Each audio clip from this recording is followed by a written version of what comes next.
اللهم صل على سيدنا محمد يا رب صل وسلم. بسم اللہ الرحمن الرحیم. Lecture number 21. آج میں انشاءاللہ سورہ فاتحہ کی تفسیر آپ کے سامنے پیش کروں گا. گرامر اور ترجمے کے لحاظ سے تو ہم نے اس کو بیان کر دیا ہے. سورہ فاتحہ کے پہلے کچھ فضائل میں بیان کروں گا جو صحیح احادیث میں وارد ہوئے ہیں. صحیح بخاری میں ہیں. رسول اللہ صلی اللہ علیہ وسلم کا قول ہے کہ آپ صلی اللہ علیہ وسلم نے فرمایا لَأُعَلِّمَنَّكَ سُورَةً هِيَ أَعْظَمُ السُّوَرِ فِي الْقُرْآنِ قَبْلَ أَن تَخْرُجَ مِنَ الْمَسْجِدِ. صحابی کہتے ہیں ثم اخذ بیدی فلما اراد ان یخرج قلت له الم تقل لأعلمنك سورة هي اعظم سورة في القرآن. صحابی رسول کہتے ہیں نبی صلی اللہ علیہ وسلم نے فرمایا کہ مسجد میں نکلنے سے پہلے میں تمہیں ایک ایسی صورت بتاؤں گا جو قرآن مجید میں سب سے افضل صورت ہے, سب سے عظیم صورت ہے. جب نکلنے لگے تو صحابی فرماتے ہیں میں نے یاد دلایا تو آپ صلی اللہ علیہ وسلم نے فرمایا سب سے عظیم صورت ہے الحمدللہ رب العالمین, اور آگے پوری سورہ فاتحہ. تو یہ بڑی فضیلت ہے. قرآن مجید میں بھی اللہ نے اس کی فضیلت کو بیان کیا. فرمایا وَلَقَدْ آتَيْنَاكَ سَبْعًا مِّنَ الْمَثَانِي وَالْقُرْآنِ الْعَظِيمِ. اے نبی ہم نے آپ کو 7 وہ صورتیں دی ہیں جو بار بار دہرائی جاتی ہیں اور باقی قرآن.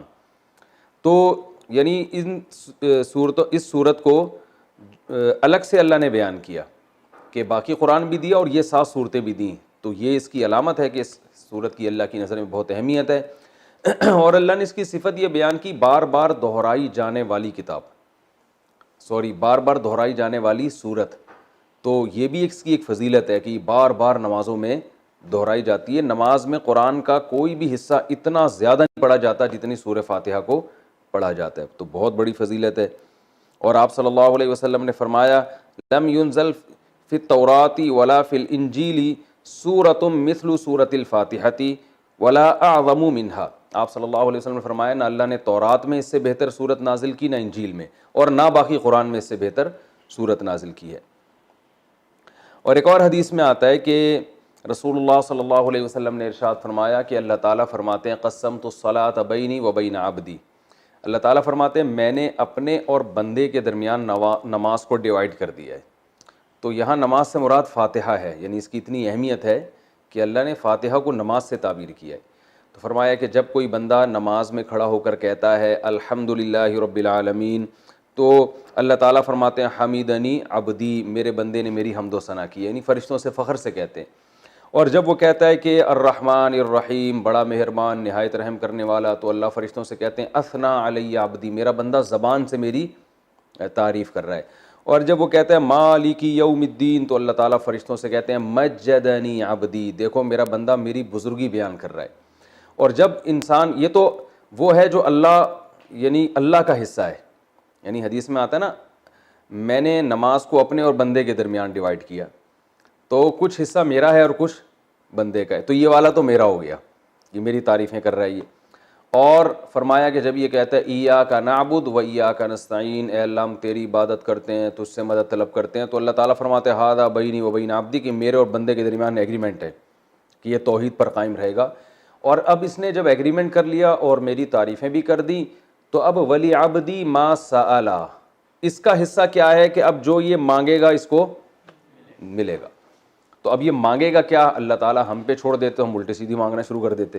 تو اس لیے اللہ نے فرمایا کہ بڑی چیز مانگو خود, کیونکہ اللہ کی رحمت جوش میں ہے اور اللہ کو پتہ ہے کہ میں دعا قبول کروں گا, تو اس لیے اللہ نے اچھی دعا مانگنے کا ہمیں حکم دیا جو اہم تھی. اور حکم کیا دیا, اہدنا الصراط المستقیم, کہ اللہ تو ہمیں سیدھے راستے پر چلا, صراط الذین انعمت علیہم غیر المغضوب علیہم ولا الضالین. تو یہ اس طرح سے اللہ تعالیٰ نے فاتحہ کو 2 حصوں میں ڈیوائیڈ کیا ہے حدیث کے مطابق. اور حدیث میں آتا ہے صحیح مسلم میں عبداللہ بن عباس رضی اللہ عنہ سے مروی ہے کہ آپ صلی اللہ علیہ وسلم کے پاس جبریل علیہ السلام بیٹھے ہوئے تھے. اچانک آپ نے ایک زوردار آواز سنی جو اس سے پہلے کبھی نہیں سنی تھی. تو جبریل نے فرمایا کہ یہ ایک آسمان کا دروازہ ہے جو کھلا ہے, جو آج سے پہلے کبھی بھی نہیں کھلا تھا. اس سے ایک فرشتہ نازل ہوا ہے, اور فرشتے نے نازل ہو کر پھر نبی صلی اللہ علیہ وسلم کو خوشخبری سنائی اور فرمایا ابشر بنورین اوتیتہما لم یؤتہما نبی قبلک فاتحۃ الکتاب و خواتیم سورۃ البقرہ. اس نے آپ صلی اللہ علیہ وسلم کو خوشخبری سنائی اور عرض کیا کہ یا رسول اللہ آپ کو میں 2 ایسی قرآن کی صورتوں کی خوشخبری سنا رہا ہوں جو آپ سے پہلے کسی نبی کو نہیں دی گئی. تو ایک تو سورہ فاتحہ اور ایک سورہ بقرہ کا آخری حصہ آمن الرسول بما انزل الیہ من ربہ والمؤمنون. تو یہ اس کے کچھ فضائل ہیں. اس سے معلوم ہوتا ہے کہ بہت بڑی فضیلت ہے. ایک فضیلت سورہ فاتحہ کی یہ بھی ہے کہ یہ دم میں بھی رقیہ کے کام آتی ہے. صحابی سے ثابت ہے کہ انہوں نے ایک جن اتارا اور سورہ فاتحہ پڑھ کے ان پہ پھونک مارتے گئے اور وہ جن کے اثرات ختم ہوتے چلے گئے. تو اس لیے اگر کسی پہ خدا نخواستہ جادو یا جنات کے اثرات ہوں تو سورہ فاتحہ پانی پہ دم کر کے چھینٹے ماریں یا ویسے ہی پھونک ماریں, اس کا بہت فائدہ ہوتا ہے. یہ سورہ فاتحہ کیا جو ہے نا کچھ فضیلت تھی جو میں نے آپ کے سامنے بیان کی. اب اس کی کچھ تفسیر بیان کروں گا. سورہ فاتحہ میں نماز میں اس کا کیا مقام ہے؟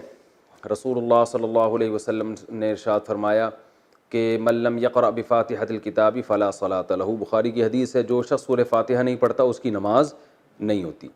تو اتنی بات تو بہرحال ثابت ہے کہ سورہ فاتحہ نماز کا ایک ضروری حصہ ہے. اب اس میں اختلاف ہے فقہا کا کہ امام اگر پڑھ لے تو سب کی طرف سے کافی ہوگی یا نہیں ہوگی. تو اس میں امام ابو حنیفہ رحمہ اللہ تعالیٰ کا جو قول ہے وہ یہ ہے کہ امام اگر پڑھ لے گا تو مقتدیوں پہ پڑھنا لازم نہیں ہے, بلکہ جائز ہی نہیں ہے, کیونکہ امام کی قرأت مقتدیوں کے لیے کافی ہے.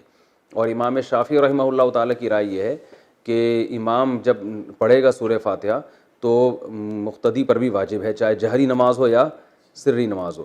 اور بعض ائمہ کے نزدیک سری نماز میں تو امام پڑھے گا اور جہری میں نہیں پڑھے گا.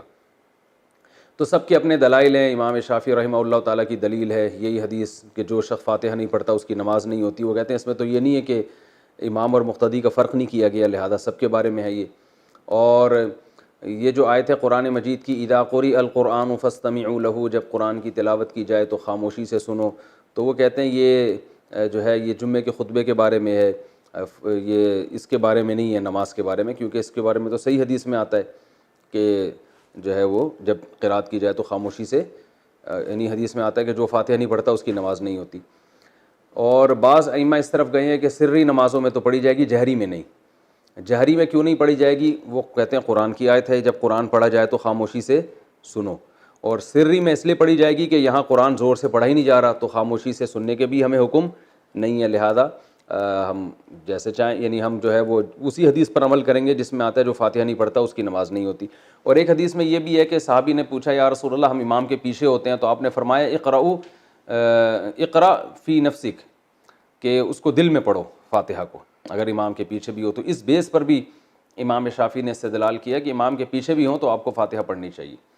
جو امام حنیفہ کے دلائل ہیں وہ دوسری طرف ہیں. وہ پہلے تو قرآن کی آیت پیش کرتے ہیں کہ قرآن میں آتا ہے اذا قرئ القرآن فاستمعوا لہ وانصتوا, جب قرآن کی تلاوت کی جائے تو خاموشی سے سنو اور غور سے سنو اور خاموش رہو. تو وہ کہتے ہیں اس میں تو سورہ فاتحہ اور غیر فاتحہ دونوں داخل ہیں, لہذا جہری نمازوں میں تو سوال ہی پیدا نہیں ہوتا. باقی یہ جو حدیث ہے جس میں آتا ہے کہ صحابی نے کہا ہم امام کے پیچھے ہوتے ہیں تو آپ نے فرمایا صرف فاتحہ سورہ فاتحہ پڑھ سکتے ہو, تو کہتے ہیں یہ خبر واحد ہے اور یہ قرآن کی مقابلہ نہیں کر سکتی. قرآن تو متواتر ہے, تو قرآن میں جب صاف لفظوں میں منع کیا جا رہا ہے, اور خاص طور پر بعض صحابہ سے مروی ہے کہ وہ قسم اٹھا کے کہتے تھے کہ یہ نماز کے بارے میں نازل ہوئی ہے, تو ہم کہتے ہیں کہ نماز ہو یا جمعہ ہو سب کو شامل ہے. جب بھی قرآن سنانے کے لیے پڑھا جائے گا تو اس کا سننا واجب ہے. ایک ہوتا ہے کوئی اپنے طور پہ تلاوت کر رہا ہے, وہ تو اس کی مرضی ہے, اپنے طور پہ تلاوت کر رہا ہے, آپ سنیں نہ سنیں. ایک ہوتا ہے باقاعدہ کوئی محفل ہو جس میں سنایا جا رہا ہو, تو اس میں تو سننا بہرحال واجب ہے. تو سری نمازوں کے بارے میں امام حنیفہ کی جو حدیث ہے وہ بہقی کی حدیث ہے, من کان لہ امام فقراءۃ الامام لہ قراءۃ. حدیث میں آتا ہے جس شخص کا کوئی امام ہو تو امام کی قرات مقتدی کے لیے کافی ہے. اور ناصر الالبانی جو ہے نا علماء معاصرین میں سے, انہوں نے اس حدیث کو صحیح قرار دیا ہے. تو دونوں طرف دلائل ہیں. اور یہ جو دلیل ہے کہ جو فاتحہ نہیں پڑھتا اس کی نماز نہیں ہوتی, تو صحیح مسلم کی حدیث میں آتا ہے کہ جو فاتحہ نہیں پڑھتا من لم یقرأ بفاتحۃ الکتاب فصاعدا, جو فاتحہ نہیں پڑھتا اور پلس سورت نہیں ملاتا اس کی نماز نہیں ہوتی. تو ہم کہتے ہیں پوری حدیث تو یوں کہ فاتحہ اور پلس سورت. تو جیسے سورت کے بارے میں آپ کہتے ہیں کہ جو امام کے پیچھے کھڑا ہے وہ سورت نہیں پڑھے گا, امام کی سورت اس کے لیے کافی ہو گئی, تو ایسے ہی فاتحہ کے بارے میں بھی ہے. رہا یہ مسئلہ کہ جو حدیث میں آتا ہے کہ جو فاتحہ نہیں پڑھتا نماز نہیں ہوتی, تو اس سے مراد ہے حقیقتاً بھی نہ پڑھے حکماً بھی نہ پڑھے. امام نے جب فاتحہ پڑھ لیا تو مقتدی پڑھنے والے ہی کہلائیں گے, کیونکہ حدیث میں خود آ گیا کہ جس کا امام ہے تو امام کی قرات مقتدی کے لیے کافی ہے، تو اس کا مطلب امام نے جب قرات کر لی مقتدی کی طرف سے وہ ہو گئی ہے، وہ مقتدی کو یوں ہی سمجھا جائے گا کہ وہ قرات کرنے والا ہے۔ تو یہ دلائل ہیں، دونوں طرف ہیں، اختلافی مسئلہ ہے، اس لیے جس بھی مجتہد کو فالو کریں، لیکن ایک کو فالو کریں، ایک فقہ کو فالو کرنا چاہیے۔ کبھی یہ جو کبھی اس رائے کو کبھی اس رائے کو، اس کی جو سنجیدہ علماء ہیں اور صدیوں سے جو علماء اہل افتاء فتویٰ دیتے ہیں وہ اس کی اجازت نہیں دیتے، وہ کہتے ہیں ایک کو فالو کریں باقی سب کو صحیح سمجھیں۔ تو یہ تو کچھ جلدی میں نے مختصراً اختلافی مسئلہ بیان کیا۔ باقی سورہ فاتحہ کی تفسیر کیا ہے؟ یہ قرآن مجید کی وہ صورت ہے جو سب سے پہلے جس کو رکھا گیا ہے، نازل تو پہلے نہیں ہوئی ہے لیکن رکھا سب سے پہلے گیا اس کو۔ اس کی وجہ یہ ہے کہ ہم جب بھی قرآن کی ابتدا کریں تو سورہ فاتحہ سے کریں۔ فاتحہ کا معنی ویسے بھی کھول دینے والا، کھول دینے والی، تو یہاں سے گویا ابتدا ہو رہی ہے، قرآن کھل رہا ہے یہاں سے۔ تو اس صورت میں اللہ تعالیٰ نے اس کو تمہید بنایا ہے، جیسے ہر کتاب سے پہلے کچھ ایک تمہید ہوتی ہے نا، انٹروڈکشن ہوتا ہے، تو گویا یہ ایک قسم کی تمہید ہے۔ تو اللہ نے اس میں سب سے پہلے اپنا تعارف کروایا کہ الحمد للہ رب العالمین، تمام تعریفیں اللہ کے لیے ہیں جو تمام جہانوں کا پالنے والا۔ یہ جو للہ میں لام ہے نا، اس کو تخصیص والا لام بھی کہتے ہیں۔ گاڑی اردو ہے، سمجھ میں نہ آئے تو کوئی ایسی بات نہیں ہے، یوں سمجھ لیں کہ اسلام کا مطلب ہے تمام تعریفیں صرف اللہ کے لیے ہیں، یہ صرف بھی یہاں لگا ہوا ہے، یعنی جتنی بھی تعریفیں ہیں، سخاوت ہے، جود و سخا ہے، بہادری ہے، یہ جو بھی کمالات سمجھے جاتے ہیں، علم والا ہے، رحمت والا ہے، تو تمام تعریفیں حقیقت میں صرف کس میں پائی جاتی ہیں؟ اللہ میں۔ اگر انسانوں میں کوئی تعریف ہے تو وہ اللہ کی دین سے ہے، اللہ کی عطا سے ہے، ورنہ حقیقت میں حقیقی تعریف کا مستحق تو صرف اللہ کی ذات ہے۔ تو اللہ نے اپنا تعارف کروایا رب العالمین، تمام جہانوں کا پالنے والا، اس لیے کہ جب تک آپ کے سامنے کتاب کے مؤلف کا انٹروڈکشن نہیں ہوگا آپ کتاب کو ویلیو نہیں دو گے۔ اگر آپ کے سامنے کوئی بازار میں کتاب رکھی ہوئی ہے، آپ نے دیکھا مصنف کا نام ہی سمجھ میں نہیں آ رہا، پتہ چلا جی وسیم گولے گنڈے والے نے لکھی ہے کتاب، یہ کتاب لکھی ہے وسیم گولے گنڈے والے نے، تو آپ کوئی گولے گنڈے والا تو خرید لے گا اس کو، لیکن میرا خیال ہے کوئی بھی عام آدمی، کوئی سمجھدار آدمی نہیں خریدے گا۔ یار مجھے ذرا پانی تو پلاؤ، بہت سخت پیاس لگ رہی ہے۔ تو کوئی بھی پی سکتا ہے کہ دیکھو پیاس لگ رہی ہے نا، تو کوئی بھی خرید سکتا ہے اس کتاب کو، لیکن سمجھدار آدمی نہیں خریدے گا۔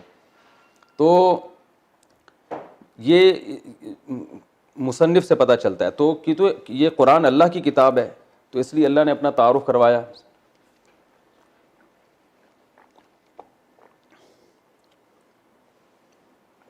ایک اور تو اللہ نے تعارف کروایا یہ اس ذات کی کتاب ہے، الحمد للہ، تمام تعریفیں اللہ کے لیے ہیں، اور یہ جو جتنے بھی جہان ہیں نا دنیا میں، کائنات ہے، ان سب کو نہ صرف بنانے والا ہے بلکہ پالنے والا ہے، سب کو چلا رہا ہے۔ جیسے میں نے مثال دی تھی نا، رب کہتے ہیں پالنے والے کو، تو باقاعدہ سب کی تربیت کر رہا ہے، سب کو کھلا رہا ہے، سب کو ایک نظام کے تحت چلا رہا ہے، تبھی پوری کائنات لاکھوں کروڑوں سالوں سے بچی ہوئی ہے۔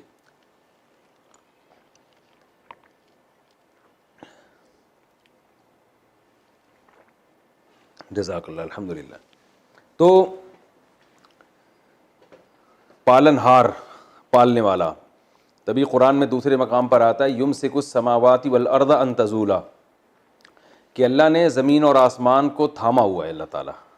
وَلَئِن زَالَتَا، اگر اللہ ان کو نہ تھامے نا اور یہ اپنی جگہ سے زائل ہو جائیں تو اللہ کے علاوہ کوئی دوبارہ ان کو اسی ٹریک پہ نہیں لا سکتا۔ تو یہ نظام عالم بننے میں بھی اللہ کا محتاج ہے اور برقرار رہنے میں بھی اللہ کا محتاج ہے۔ تو اتنی بڑی ذات ہے جس کی کتاب ہے آگے جو تم پڑھو گے۔ الحمدللہ رب العالمین، العالمین عالم کی جمع ہے، عالم کہتے ہیں جہان کو، بہت سارے جہان ہیں۔ اب اس میں علماء کی مختلف آراء ہیں، بھئی جہان اس اعتبار سے بھی ہیں کہ زمین ایک الگ دنیا ہے، آسمانوں کی ایک الگ دنیا ہے، پھر آسمان 7 ہیں، ہر 7 آسمان کی ایک الگ دنیا ہے، تو اس لحاظ سے اللہ نے بہت سارے جہان بتائے۔ اور بعض علماء کہتے ہیں اس لحاظ سے بہت سارے جہان ہیں کہ ایک جہان یہ دنیا کا ہے، ایک قبر کا ہوگا اور ایک آخرت کا ہوگا۔ یہ بھی تو الگ الگ جہاں ہے نا, ہم تو شفٹ ہوتے ہیں.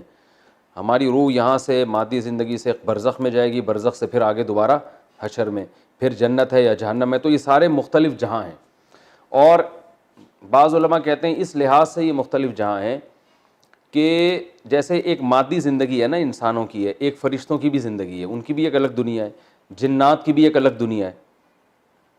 تو جنات کیوں ٹریس نہیں ہوتے, کیوں نظر نہیں آتے؟ اس لیے کہ وہ مادی چیز نہیں ہے, وہ ایک الگ ہی مخلوق ہے جو ہم اس کو دیکھ نہیں سکتے, آگ سے بنی ہوئی مخلوق ہے. اور یہ جو فرشتے ہیں یہ روشنی سے بنی ہوئی مخلوق ہے. تو یہ بالکل ایک الگ جہاں ہے. تو اس لیے انسان کی جو ریسرچ ہے نا, جو مادی ذرائع ہیں تحقیق کے, اس میں یہ آتا ہی نہیں ہے. تو یہ الگ الگ جہان اللہ نے بنائے ہیں. فرشتوں کی الگ ہو سکتا ہے یہاں بہت سارے فرشتوں میں نظر نہیں آ رہے, یہاں ہزاروں جنات تو ہمیں نظر, اور شکر ہے کہ نظر نہیں آ رہے, کیونکہ ہمیں نظر آئیں تو پھر جنات کو ہم نظر نہیں آئیں گے, ہم یہاں سے شارٹ ہو جائیں گے, ٹھیک ہے نا. تو ہوتے ہیں جنات بھی گھوم رہے ہوتے ہیں دائیں بائیں, اور مجھے تو کئی دفعہ آپ کے بارے میں وہم ہوا. خیر, اچھا, تو یہ بھی ایک الگ جہان ہے جنات کا. تو ایسے یعنی جس لحاظ سے بھی جتنے بھی جہان ہیں سب کو اکیلا پالنے والا کون ہے؟ اللہ ہے. تو اللہ بتا رہے ہیں یہ تو ایک جہاں نہیں, اور بھی بہت سارے جہاں ہیں, ایک الگ دنیا ہے, کہکشاؤں کی ایک الگ دنیا ہے. تو رب العالمین الرحمن الرحیم. تو ابھی اللہ کا انٹروڈکشن چل رہا ہے, تو اللہ نے فرمایا کہ اس کی بہت ساری صفات ہیں, لیکن اس کی جو سب سے اہم ترین صفت ہے, بڑا مہربان اور نہایت رحم کرنے والا. اس کی وہ جس کو میں نے الرحمن رحیم کے لفظ میں بہت ڈیٹیل سے میں بیان کر چکا ہوں کہ اللہ کی رحمت اللہ کے غصے پر غالب ہے, اور اللہ اصل میں تو رحم ہی کرتا ہے, سزا جب دیتا ہے کہ جب کوئی اس کی نافرمانی کرے, اور اس میں بھی بہت سارے آپشن اس نے معافی کے رکھے ہوئے. تو ایک بادشاہ ہوتا ہے نا, کچھ ظالم ہوتے ہیں, کچھ رحم دل ہوتے ہیں. تو رحم دل معاف زیادہ کرتے ہیں اور اپنے رعایا کو نوازتے زیادہ ہیں, اور سزا کم دیتے ہیں. لیکن ظالم جو ہیں وہ لوگ ان سے ڈرتے رہتے ہیں. تو اللہ تعالیٰ جو ہے رحم دل ذات ہے, لہذا وہ اپنے بندوں پر عطائیں زیادہ کرتا ہے, اور ان کو سزا بھی دیتا ہے, مگر اتنی نہیں جتنی وہ مستحق ہیں. بہت سے گناہ معاف ہو جاتے ہیں. تو الرحمن الرحیم آگے فرمایا کہ مالک یوم الدین, روز جزا کا مالک. دیکھیں مالک تو اللہ اس جہاں کا بھی ہے, اس جہاں کا بھی ہے, لیکن روز جزا کا مالک اس لیے اللہ نے بیان کیا کہ اس دنیا میں عارضی طور پر انسانوں کی بھی حکومت ہوتی ہے, لہذا انسان ایک دوسرے پہ ظلم کرتے ہیں, اور اللہ یہ ظلم ہونے دیتا ہے, کیونکہ اللہ نے اختیارات دے دیے ہیں کہ تم چاہو تو سیدھے راستے پہ چلو, تم چاہو تو غلط راستے پہ چلو. اس قسم کے اختیارات اللہ نے ہمیں دے دیے. تو آخرت میں یہ اختیارات نہیں ہوں گے, اور آخرت میں ملکیت صرف اور صرف اللہ کی ہوگی. تو لہذا جو عقل مند لوگ ہیں وہ آخرت کو سامنے رکھ کر زندگی گزارتے ہیں. وہ کہتے ہیں اگر آج ہم نے اپنے اختیارات کا غلط اور ناجائز فائدہ اٹھایا تو کل ہمیں یہ بھگتنا پڑے گا, کیونکہ یہ اختیار ہم سے سلب ہو جائے گا, ہم سے چھین لیا جائے گا. تو اس لیے اللہ نے بتایا کہ مسلمان کا عقیدہ کیا ہے کہ اللہ دنیا کا بھی مالک ہے, اور آخرت کا تو تنہا مالک ہوگا, اس میں تو عارضی طور پر بھی لوگوں کو اختیارات نہیں ہوں گے. تو یہ آخرت کا عقیدہ بہت ضروری ہے, اس کے بغیر اسلام پہ نہ کوئی چل سکتا ہے, نہ وہ مسلمان کہلا سکتا ہے. تو مالک یوم الدین کے بعد اللہ نے ہم سے ایگریمنٹ کروایا ایاک نعبد و ایاک نستعین, کیونکہ آگے اسلام پر چلنا اسی پر موقوف ہے. جب تک آپ ایک اللہ کی عبادت کے قائل نہیں ہیں, اسلام کہتا ہے آپ کی کوئی نیکی قبول ہے ہی نہیں. تو ہم سے یہ ایگریمنٹ کروایا گیا ایاک نعبد, اے اللہ ہم تیری ہی عبادت کرتے ہیں, و ایاک نستعین, اور صرف تجھی سے مدد طلب کرتے ہیں. عبادت کو سمجھنے کی بہت شدید ضرورت ہے. عبادت کہتے کسے ہیں؟ دیکھیں ہر چیز کے نا ایک لغوی معنی ہوا کرتے ہیں ڈکشنری میں, اور ایک ٹرم ہوتی ہے اصطلاح. تو عبادت قرآن و حدیث میں کبھی تو ایک جو ڈکشنری میں جو معنی ہوتے ہیں نا اس کے معنی میں استعمال ہوا, کبھی ایک اصطلاحی معنی میں. اصطلاح اور لغت میں کیا فرق ہے میں آسان زبان میں سمجھاتا ہوں. جیسے ہم کہتے ہیں کہ بھائی عربی میں لفظ ہے صلوات یا صلات. صلات عربی میں اصل میں دعا کو کہتے ہیں صلات. جیسے بلکہ اور آسان, پرے عربی میں انگلش میں کسے کہتے ہیں؟ دعا کو. لیکن پرے نماز کو بھی کہتے ہیں نا, ہی از گوئنگ ٹو پرفارم پرے کہتے ہیں نا. تو اب پرے کا لفظ اصل میں تھا انگلش میں دعا کے لیے, لیکن نماز میں بھی چونکہ دعا وغیرہ مانگی جاتی ہے تو نماز پہ بھی پرے کا اطلاق ہوتا ہے. تو اب پرے کا جو لفظ ہے ہم یہ کہیں گے کہ یہ ڈکشنری میں اس کے معنی نماز نہیں ہے, اس کے اصل معنی ہے دعا, لیکن یہ ایک ٹرم ہے جو ایک مخصوص عبادت ہے, اس کو بھی پرے کہا جاتا ہے. مخصوص عبادت ہے نا جو نماز کی شکل میں ہوتی ہے, اس کو بھی ہم کیا کہتے ہیں؟ پرے کہتے ہیں. عربی میں صلات, صلات کا عربی میں دو معنی آتے ہیں, میں صرف ایک ہی معنی اس وقت بتاؤں گا جو لغوی معنی ہے دعا. جیسے ہم کہتے ہیں نا صلو علی الحبیب, نہیں ہے نا, کیا مطلب؟ نبی کے لیے رحمت کی دعا کرو. صلاۃ والسلام جو ہے نا رحمت کی دعا کو کہا جاتا ہے. ان اللہ و ملائکتہ یصلون علی النبی, اللہ اور اس کے فرشتے نبی پر, اللہ تو رحمت بھیجتا ہے اور فرشتے نبی پر رحمت کی دعا کرتے ہیں. تو یصلو صلات کس کے معنی میں آتا ہے؟ اصل میں دعا کے معنی میں آتا ہے. تو لیکن صلات کیونکہ ہم جب مخصوص عبادت کرتے ہیں تو اس کو بھی صلات کہتے ہیں. حی علی الصلاۃ ہے نا, آؤ نماز کی طرف. اب حی علی الصلاۃ میں کوئی بندہ گیا دعا مانگ کے واپس آ جائے اور کہ مؤذن صاحب نے تو کہا تھا دعا کی طرف آؤ, تو میں تو دعا کر کے چلا گیا, تو ہم کہیں گے بھائی یہاں صلات سے مراد یہ لغوی معنی نہیں ہے, بلکہ صلات ایک ٹرم ہے, ایک مخصوص عبادت, قیام رکوع سجدے والی عبادت کو صلات کہا جاتا ہے. تو ہر چیز کے ایک لغوی مطلب ہوتا ہے اور ایک اصطلاحی مطلب ہوتا ہے. تو جو زبان میں ماہر نہیں ہوتے وہ لغوی اور اصطلاحی معنی کو گڑبڑ کر دیتے ہیں. قرآن میں کہیں یہ لفظ اصطلاحی معنی میں استعمال ہوگا, کہیں لغوی معنی میں. جیسے اسلام, اسلام کا جو لغوی مطلب ہے اپنے آپ کو سپرد کر دینا, لیکن اسلام ٹرم میں کسے کہتے ہیں؟ ایک مخصوص مذہب کو کہتے ہیں. ایک مخصوص مذہب کو کیا کہا جاتا ہے؟ اسلام. مسلم کا لغوی مطلب کیا ہے؟ مسلمن, سپرد کرنے والا, جو اپنے آپ کو کیا کر دے؟ سپرد کر دے. لیکن ایک ٹرم ہے اصطلاح میں, مسلم کسے کہتے ہیں؟ جو مسلم ہوتے ہیں. اب قرآن میں بھی یہ اسلام کا لفظ کہیں ایک ٹرم کے طور پہ استعمال ہوا, کہیں لغوی معنی میں, تو وہاں بھی لوگ گڑبڑ کر دیتے ہیں. جیسے قرآن میں ایک جگہ آتا ہے, سورہ حجرات کے ذکر میں آتا ہے قالت الاعراب آمنا قل لم تؤمنوا ولکن قولوا اسلمنا, کہ دیہاتی لوگ جو ہے نا وہ منافق تھے, وہ کہتے تھے کہ ہم ایمان لے آئے. قل لم تؤمنوا ولکن قولوا اسلمنا, اے نبی آپ ان سے کہہ دیں کہ تم ایمان نہیں لائے, تم یوں کہو کہ ہم اسلام لائے ہیں. تو اب یہاں اسلام بھی نہیں لائے تھے نا اصل میں, تو یہاں اسلام کا معنی لغوی ہے, اصطلاحی اسلام نہیں ہے. یعنی یوں کہہ دو کہ ہم نے اپنے آپ کو سپرد کر دیا ہے, یعنی وقتی ظاہری طور پر ہم نے اپنے آپ کو تسلیم کر دیا, آپ کی اطاعت کر رہے ہیں, ورنہ حقیقت میں اندر سے کچھ بھی نہیں ہے. تو ایک ہوتا ہے ظاہری طور پر اپنے آپ کو یعنی کسی کے حوالے کر دینا, بھائی جیسے کہو گے ہم ویسے کہیں گے, دل میں تو ایمان ہے ہی نہیں. تو یہ اصطلاح نہیں ہے, یہ لغوی معنی ہے.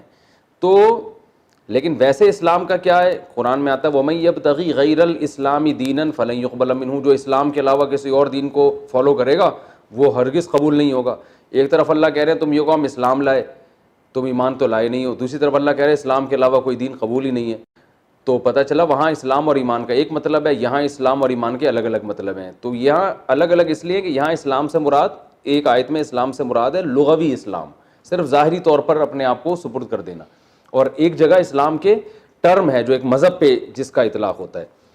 تو یہ لغوی اور اصطلاحی معنی میں فرق نہ ہونے کی وجہ سے نا بہت لوگ قرآن میں بھی کنفیوز ہوتے ہیں, اور کہاں کی, اور یہ آج کل جو تحریفیں ہو رہی ہیں نا قرآن کی آیتوں میں وہ اسی طرح سے ہو رہی ہیں کہ ایک لغت کا معنی تھا کچھ اور اصطلاح میں کچھ اور, تو وہ اصطلاحی معنی ادھر لگا دیا, وہ والا ادھر, تو ایسے گڑمٹ کر دیتے ہیں. تو ایسے ہی خوب اچھی طرح سمجھ لیں کہ عبادت کے بھی ایک لغوی معنی ہے اور ایک اصطلاحی معنی ہے, اور قرآن و سنت میں کہیں عبادت لغوی معنی میں استعمال ہوا یہ لفظ, کہیں اصطلاحی معنی میں. تو عبادت لغت میں کہتے ہیں غلامی, غلامی, کسی کی بھی آپ غلامی اختیار کریں گے تو آپ اس کی عبادت کرنے والے کہلائیں گے. یعنی عبادت سے مراد جس کو لغت میں ڈکشنری میں عبادت کہتے ہیں غلامی, تبھی عربی میں عبد کہتے ہیں غلام کو, آتا نا بنی عبد فلان, فلاں کا غلام تھا, پہلے غلام ہوا کرتے تھے, تو عبد کہتے تھے غلام کو. حالانکہ عبادت جو ٹرم ہے اس معنی میں تو کسی کا غلام بننا جائز ہے ہی نہیں, وہ تو شرک ہو جائے گا. لیکن ایک جو ٹرم کے علاوہ جو لغوی معنی میں عبادت ہے وہ کسی کی بھی آپ غلامی اختیار کر سکتے ہیں.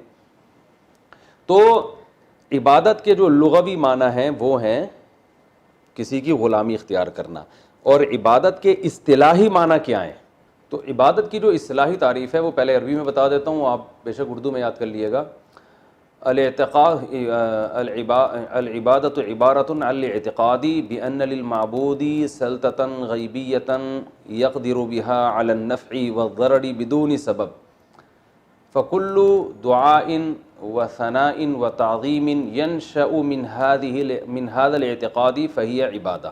مشکل ہے, اردو میں سمجھاتا ہوں کہ آپ جب کسی کے بارے میں یہ کانسیپٹ ہو, آپ کا یہ عقیدہ ہو کہ فلاں ذات, چاہے وہ کوئی بھی ہو, فلاں ذات کو یہ قدرت اور طاقت حاصل ہے کہ وہ مجھے جب چاہے فائدہ اور جب چاہے نقصان پہنچا سکتا ہے, اور فائدہ اور نقصان پہنچانے کے لیے وہ کسی ریزن کا, سبب کا محتاج نہیں ہے.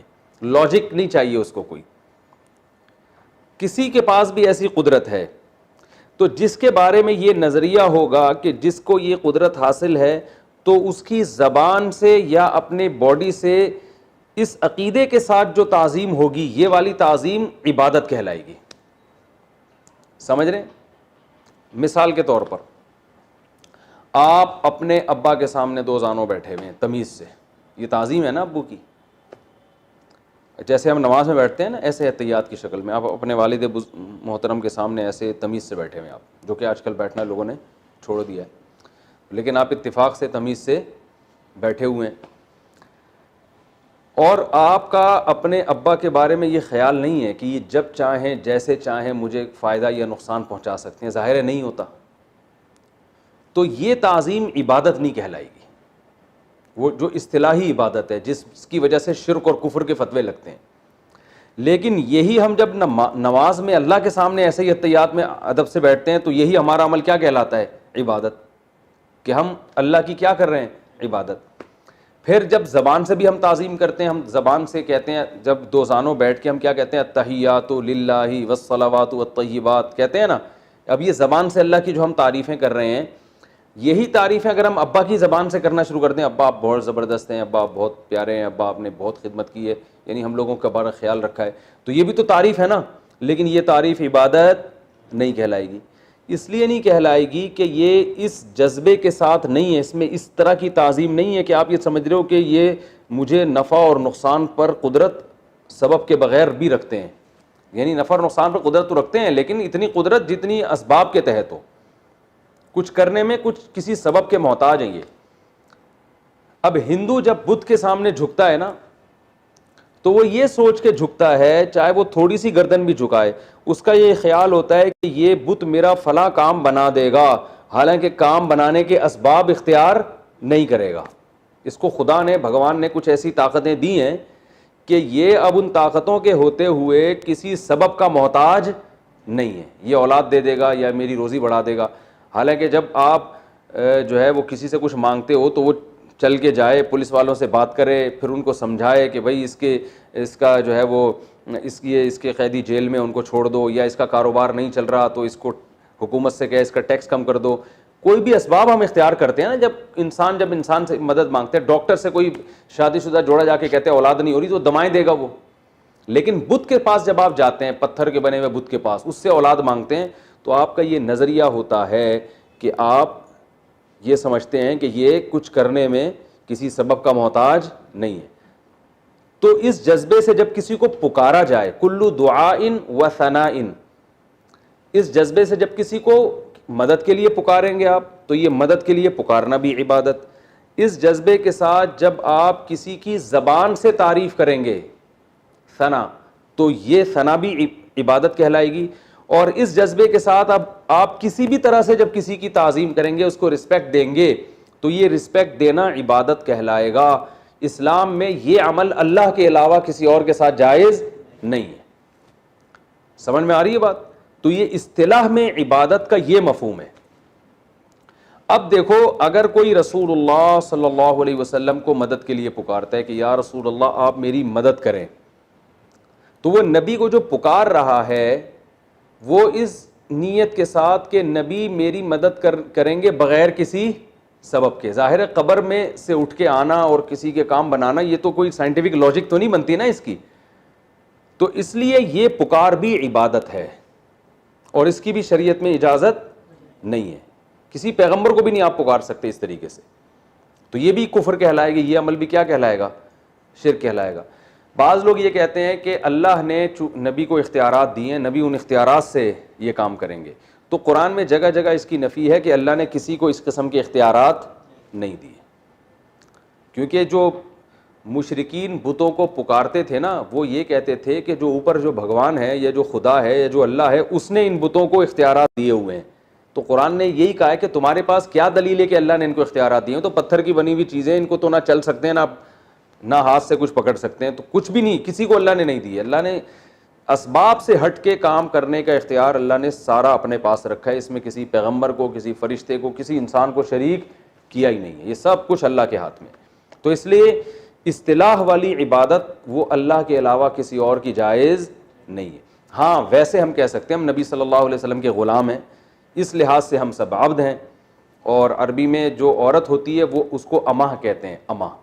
اماں کا مطلب جو باندھی ہو. جو عبد کا معنی غلام اور اماں کا معنی باندھی. تو یہ انسانوں کے بھی ہوتے ہیں. تو غلام تو کوئی بھی, ہم اپنے والدین کے غلام ہیں, کہتے ہیں نا ہم بھائی ہم جو ہے نا اپنے اساتذہ کے غلام ہیں, ہم بزرگوں کے غلام ہیں.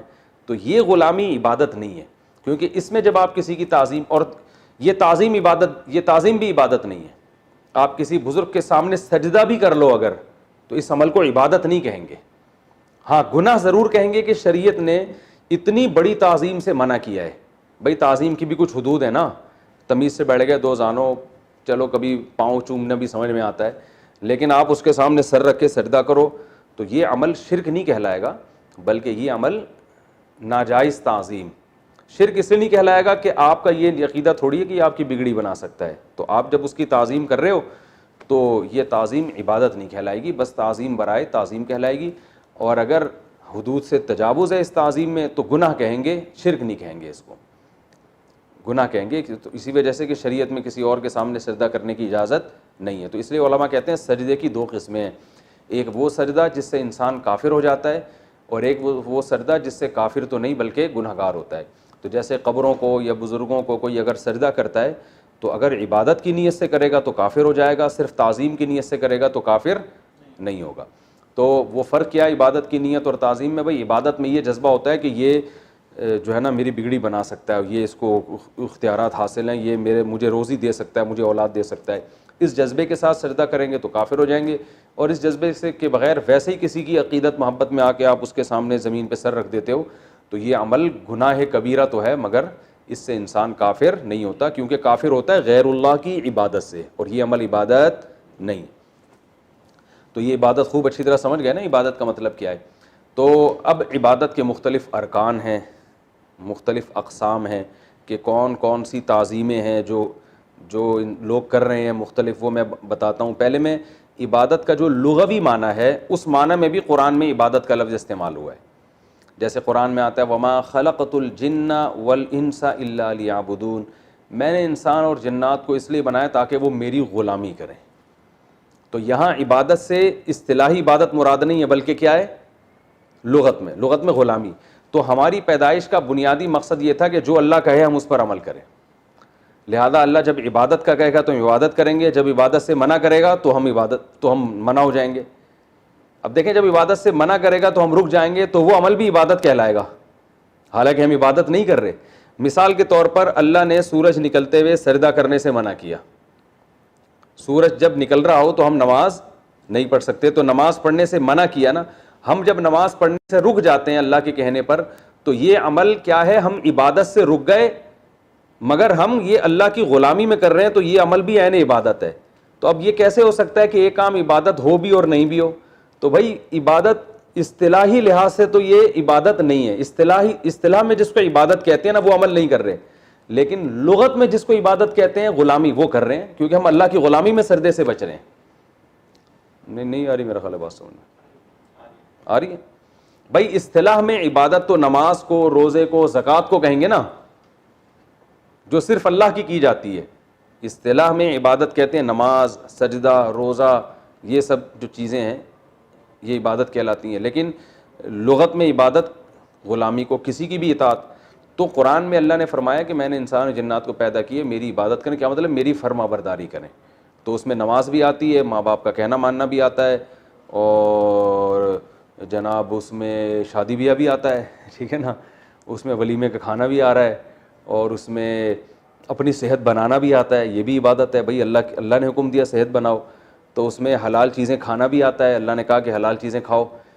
تو یہ سب چیزیں عبادت کے مفہوم میں داخل ہیں. وہ عبادت جس کو لغت میں عبادت کہتے ہیں, لیکن ٹرم جو عبادت کی ہے وہ صرف وہ کھانا کھانے کو عبادت نہیں کہیں گے آپ, بلکہ والدین کی خدمت کرنے کو بھی آپ عبادت نہیں کہہ سکتے, کیونکہ وہ ایک ٹرم ہے نا, ٹرم کہ کسی کی تعظیم, وہ تو صرف اللہ کی تعظیم ہوگی نا اس جذبے کے ساتھ. تو وہ عبادت نماز ہے, روزہ ہے, زکوٰۃ ہے, حج ہے, تسبیحات ہیں, اعتکاف ہے, اور یہ جہاد بھی اس میں داخل نہیں ہے اس عبادت میں. تو یہ فرق جو ہے خوب اچھی طرح سمجھ لینا ضروری ہے, اصطلاح میں عبادت کسے کہتے ہیں اور لغت میں عبادت کسے کہتے ہیں. وقت ہو گیا میرا خیال ہے جی.